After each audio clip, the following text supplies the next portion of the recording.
campaign.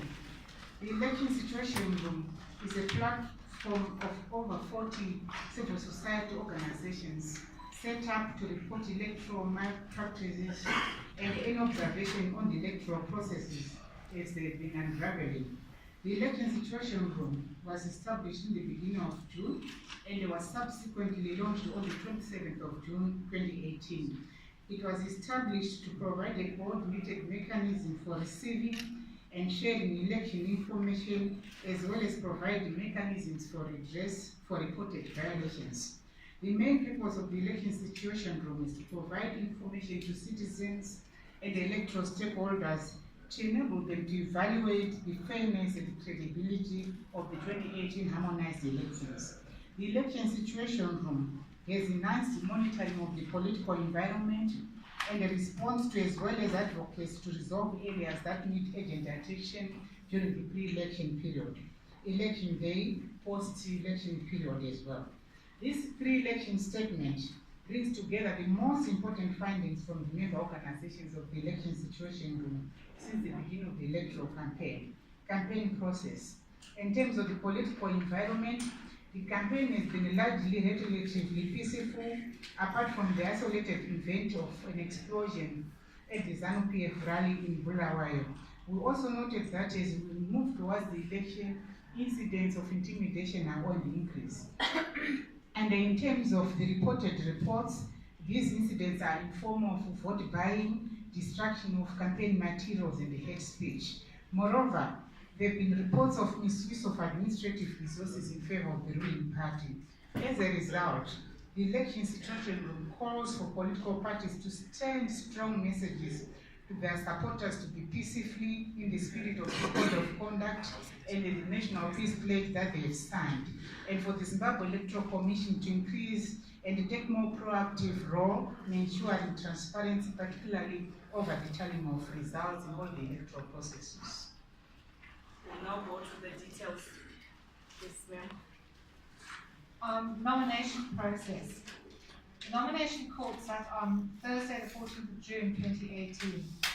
ZEC convened a stakeholder engagement meeting to provide information to aspiring candidates and political parties on the Code of Conduct, nomination court requirements, procedures, and prohibited symbols. The nomination processes were generally well conducted with a few disruptions, mainly between candidates who disputed the results of the party primaries. However, the voters' roll was not made available to political parties prior to the sitting of the court, which meant that aspiring candidates were unable to check that they were correctly included on the roll beforehand. This led to the disqualification of at least 6 candidates on the grounds that their names were not on the roll or were incorrectly captured on the voters' roll. The voters' roll is a critical document in the nomination process, and as such, the ESR recommends that in the future, it needs to be availed to political parties before nomination. Representation of women. The ESR notes with concern that women representation in the 2018 harmonized elections has decreased compared with previous elections. Only 15% of National Assembly candidates are women, and there is only 13% of female candidates vying for local authority representation. This low participation is the result of a hostile operating environment, evidenced by higher levels of intimidation directed against women standing as candidates, and a lack of regulatory incentives for political parties to promote women's candidature. Women candidates and those in positions of authority, such as the chairperson of ZEC, have been trolled in print, broadcast, and particularly social media. This does not provide for a level playing field and does not allow for inclusive participation. The ESR urges citizens to respect the rights of women and to desist from all types of abuse in all forms of media. Voters' roll. ZESN conducted a voters' roll audit of the 2018 voters' roll through a computer test for duplicates, a person-to-list audit to determine completeness, and a list-to-person audit to determine accuracy. The audit showed that the voters' roll passed the test of completeness, comprehensiveness, and accuracy. There were, however, a few problems with the voters' roll that do not amount to disenfranchising citizens. Notwithstanding, the ESR is concerned at the delays in availing the voters' roll to stakeholders, and the fact that the changes continue to be made and stakeholders are unsure of when and if the final version will be issued to them. This creates unnecessary suspicion and mistrust among political parties in particular. Intimidation. Reports received from ESR members have shown while overt violence is increasing to date, intimidation is also rife across the country. Intimidation has taken many forms, including prevention of people from attending rallies, prevention of people leaving party rallies, and threats on how one should vote with the idea that the voting will not be secret. Much of the intimidation reported has been by traditional leaders alongside allegations of military activities in communities which are reminders of the June 2018 runoff elections. Campaign SMS messages are a worrisome development and a classic case of intimidation. Many citizens have received campaign messages on their phones with specific details of their constituencies and their wards from ZANU-PF. This has caused citizens to wonder how one party had access to accurate personal information on their registration and has increased fears and feelings of intimidation. Lack of tolerance. The ESR has observed lack of tolerance for other parties, which resulted in increased cases of pulling down of posters of aspiring council, National Assembly, and presidential candidates. The political parties signed the Peace Pledge, and this was a commitment to tolerance, respect for diversity, and peaceful elections. The pulling down of posters is contrary to the values and principles of the Peace Pledge launched by the National Peace and Reconciliation Commission.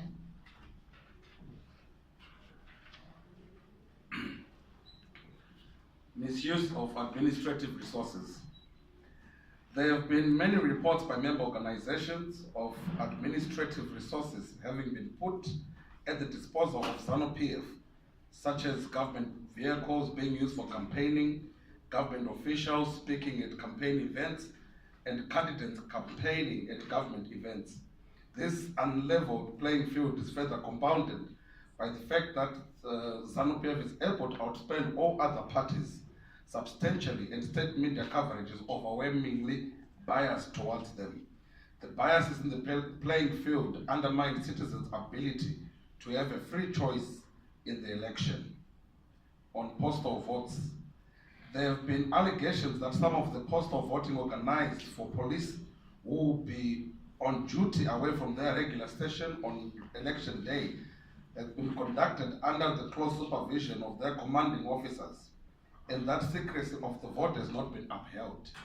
The election situation room is concerned by the lack of transparency of ZEC through its failure to notify contesting parties, observers, and the public regarding the postal vote procedures.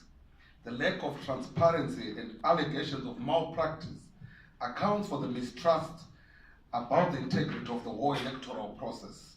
The contradictory statements by ZEC and the police have not helped the situation. Secrecy of the ballot. Issues around the secrecy of the vote have been an area of concern in the pre-election period. The secrecy of the vote is protected by the Constitution and the Electoral Act. The changes in the ZEC polling manual on the layout of the polling station and the positioning of the polling booths compromise the secrecy of the ballot. This does not help build citizen confidence in a country that has a history of intimidation, fear, and where citizens do not have confidence in secrecy of their vote and the electoral process in general. The credibility of an election process hinges on the universality of one man, one vote in secret. The ESR understands at the time of writing that ZEC is reversing this decision, and that training of polling staff is showing the polling booth's position so as to protect people's secret marking of their ballots. However, ZEC has made no formal announcement on these changes yet, and election situation room members will continue to monitor for consistency in training and on election day. Inclusive electoral processes. The Constitution of Zimbabwe and the United Nations Convention on the Rights of Persons with Disabilities, to which Zimbabwe is signatory, upholds the rights of persons with disabilities. However, ZEC is not clearly made provision for how persons with disabilities should be assisted. ZEC states that special attention will be given to persons with disabilities on election day. It is to be feared that the lack of specification on what constitutes special attention will lead to varied approaches on election day. In addition, it is important for ZEC to take note that there are persons with disabilities, with invisible disabilities, such as deafness and epilepsy, who may also need to be supported quickly to reduce any undue stress on them. In this matter, we have written to the ZEC, and you are waiting for their response. We also note with dismay the dismissal of the High Court case in which Advocate Abraham Mateta, who is visually impaired, was seeking an order to compel ZEC to ensure that visually impaired persons vote using braille ballots or the tactical system. People with disabilities have also reported that this is a clear testimony that our legal system is oppressive and discriminatory to persons with disabilities, and that our judicial system is insensitive to the plight of the visually impaired electorate. And on the results tallying in the announcement, ZEC has not issued procedures for tallying and announcement of results at the different levels for the different electoral races.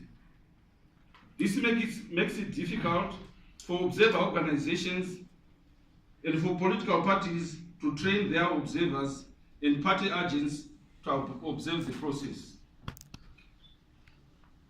The ESR calls upon the ZEC to make sure that these procedures are made available immediately and to commit to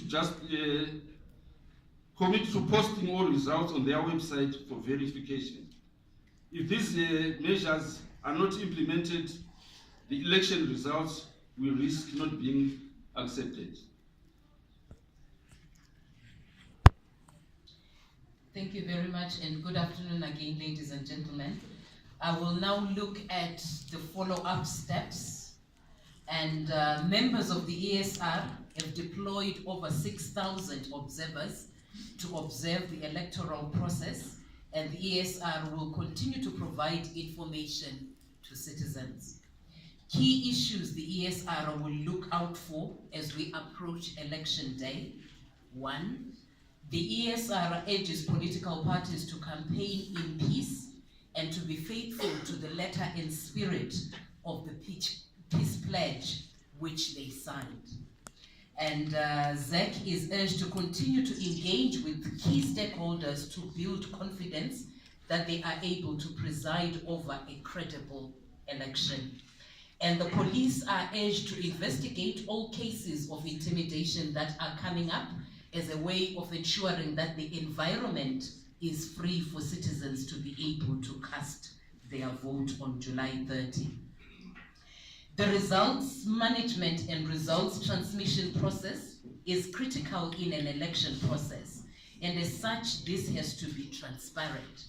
Members of the ESR will deploy observers to observe the process of tallying and tabulation of election results at the ward, constituency, provincial, and national centers. The post-election processes are critical, and the ESR urges political parties to follow the available conflict resolution mechanisms where disputes of election results can be lodged in order to uphold peace and the rule of law in the country. And there ends our statement. Thank you.